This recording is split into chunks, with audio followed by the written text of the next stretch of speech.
Hey, what's up, guys? This is my review for episode 324 Naruto Shippuden, and I'm going to try to keep this review very short, but I guess you could say the mass majority and most of the episode was pretty much about Naruto and the Four Tails talking mostly, and I've always wondered about like how this stuff happens, like time slows down and everything like that. There's actually been a couple times I think it might have had to do with a jutsu of some sort, and I understand it's a part of the story and everything, but I've always, like wondered if they actually did explain it, how would they explain it? But they were talking most of the episode, and Naruto is learning about how the Four Tails exactly died, especially since, they both previously, knew each other and met each other at some point. And we got a little bit of flashbacks, just a few things, that happened before that we never seen before, or that we've already seen before, when they met each other and everything. And it still reminded me, it was just felt a little bit funny, just seeing how, when they first met, they did not get along. And then, at the end, they got along pretty well. It was actually pretty good.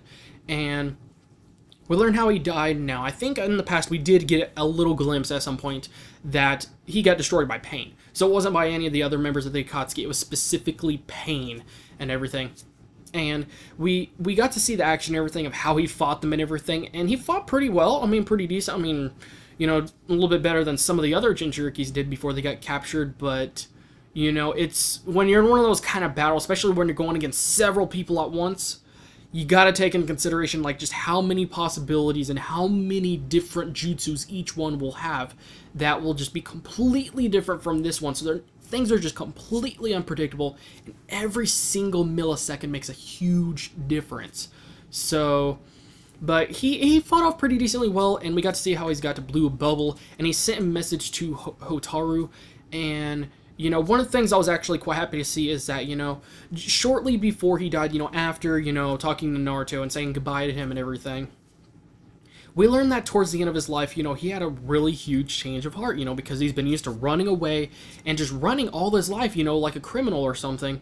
And, he's willing to finally turn himself in, or at least, work with them, so then this whole thing could just be over because he's tired of running, and he wants to live a better life, and just doesn't like, keep living like this. And, he's becoming, wants to become the master and start training Hotaru, and, everything was really great at the end. And I really do like seeing these kind of things, not just in animes, but also, TV shows in general, is, when, someone that might have done a few things throughout their life that were, really bad and, to, a lot of people's eyes and everything, and, see them have a change of heart towards the very end. That's really great to see, to see at least, they didn't live their entire life of just things that they've, just really end up regretting. And that's why we've seen this in the past, with a few other characters. Right before they died, they end up doing something useful at the end. Just like Granny Chio when she used the life transfer jutsu to bring back Gaara and everything. And I really do like seeing this kind of stuff. And, things seemed like a good ending for him and everything. And the battle, like I said, it was pretty cool, and we got to see quite a bit more, and I was actually surprised that, he didn't quite take down all of them, but then again, I remember that one guy, he brings them back and everything, and just repairs them like it was nothing. But right towards the end, he, said, he was, he's not sure why he opened up so much to Naruto, but, and just like seconds later, that's when, Kabuto just like completely cut things off, so then he couldn't talk anymore or anything like that. And we got to the part where, he was starting to talk with Toby, which he knows his Madara right now. And he starts talking to him, and they start talking about, how Naruto mentions that, I'm going to take down both of you Madaras, and, Killer Bee is like, hold on, I thought this was the Madara. And it was very interesting to see that, and then he said, then I'll go by my previous name, Toby, and one of the things that kind of caught my attention just a little bit is just the fact that he used the word previous name, not original name, not my birth name, not some other name, just previous name, which would make you think that he's probably like someone that's been like a double agent, just going back and forth, changing identities and everything. And, I'm surprised he didn't catch on to that, but I don't really think he cares that much about the name. But if he knew it, I'm sure he would just, like, his mind would be blown a little bit. And, when Toby heard that, we start getting a flashback of what we saw before previously with Kabuto, when he's tried to negotiate, to work with Toby. And remember there was that one coffin or whatever that came up, and we didn't quite see what it was, but we saw the look on Toby's face, and we're like, oh, it must be Madara. And for all of those of you that did think that, you were 100% right. And I still a little bit wondering of, how he got Madara and everything, especially since Orochimaru didn't. It's either that or Orochimaru did, but somehow, gave it to Kabuto or something. But it was really cool to see that, and during the episode, there was one thing that captured my interest a little bit because it's something I'm looking forward to in the future, and that is when Killer Bee recognized one of the other Jinchuriki, and her name was Yugito. Now, this is one of those things that kind of bugs me just sometimes, but Yugito, that is only a one-letter difference between that and Yu-Gi-Oh! They could have came up with a better name. I know there's so many names, so many characters and stuff like that, but it could have been at least better in a way that it wasn't so obvious that it's almost 100% just like Yu-Gi-Oh! Just one letter difference and without the dashes. But looks like he's actually previously known her. I'm not sure if it was Killer Bee himself that recognized her, or specifically just the tailed beast inside of him.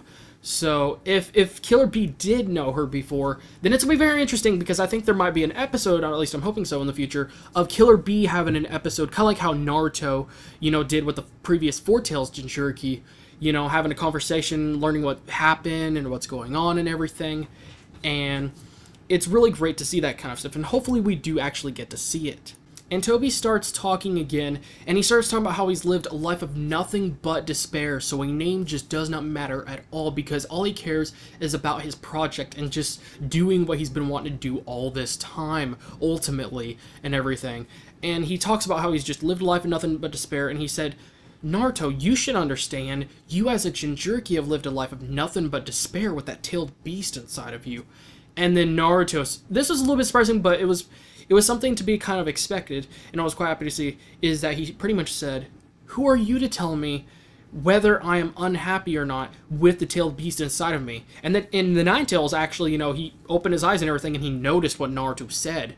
And it was that kind of good to see that, but especially after seeing, a while back when he tried to, I guess you could say talk with the Nine Tails and get along and be like, hey, after I bring my friend back, I'm going to come back for you, remember that, and it was really great to see this, and it was one of those things that I guess I could say it wasn't exactly something he would have probably said it later, but Toby pretty much gave him a reason to just, stay his grounds and everything, and just say what he, felt like he needed to say and everything.